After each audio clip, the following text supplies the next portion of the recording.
Assalamualaikum warahmatullahi wabarakatuh and good day everyone. My name is Nur Binti Bahardin and my mentor number is 824FM0106 and today I'll be presenting my assignment for the subject Technology Management and the title is Marks and Spencer in China to Steer Our Life.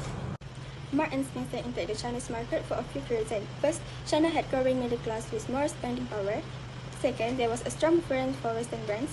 And third, China's economy was growing rapidly, which made expansion attractive. What M&S want to reduce its dependence on the UK by diversifying. And lastly, China's large population and urbanization showed strong market potential.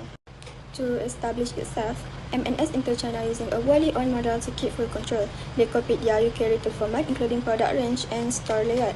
And they opened their first store in a prime area, which is West Nanjing Road, Shanghai. And they also sold both UK food products in mid-range clothing. And lastly, their target market was people over 30 who valued quality. However, Marks and Spencer faced many problems such as the worst stock shortage, especially for foods. The clothing size and style did not match the local preference, and the Chinese consumer did not know the Marks and Spencer brands. The online shopping was growing fast, but M&S could not keep up. And the last one is their market missed younger shoppers who were more active. To respond to the challenges, M&S made several strategic changes. First, they changed their approach from full control to looking for local partnership, hoping to understand the market better. Second, they start using a brick-and-click strategy, combining stores with online platform to reach more customers. Third, they made some store adjustment like expanding in some areas and closing underperforming stores.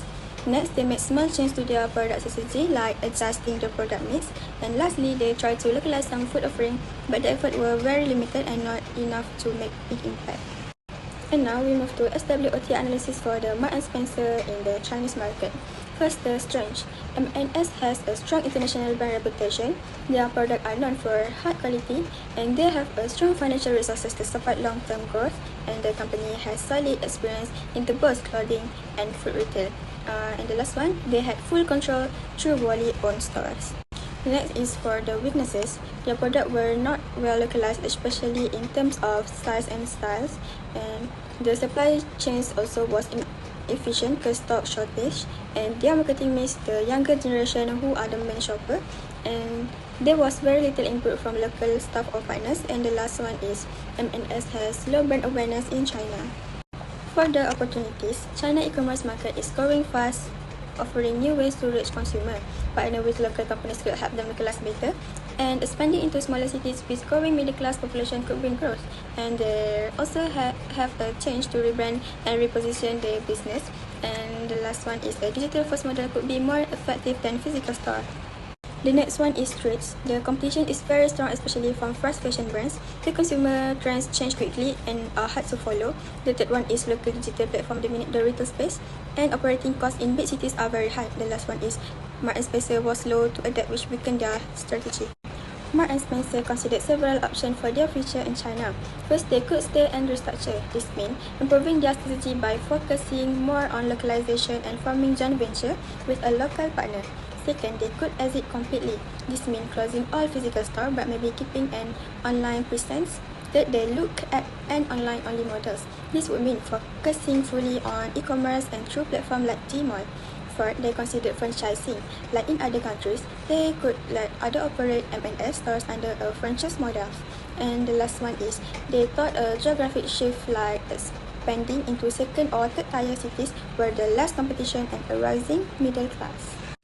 From the M&S experience in China, there are a few important lessons that other international companies can learn. So first, localization is very, very important.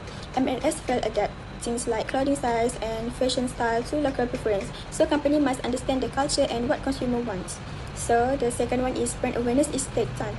Just brand is popular in its home country doesn't mean it will be a popular overseas. So strong marketing is needed to build trust and recognitions. Third is joint venture are valuable. M&S went alone in struggle, working with local partners help companies understand customer behavior, loss and supply chains.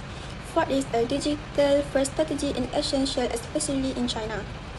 M&S was late to e-commerce, which made them fall behind.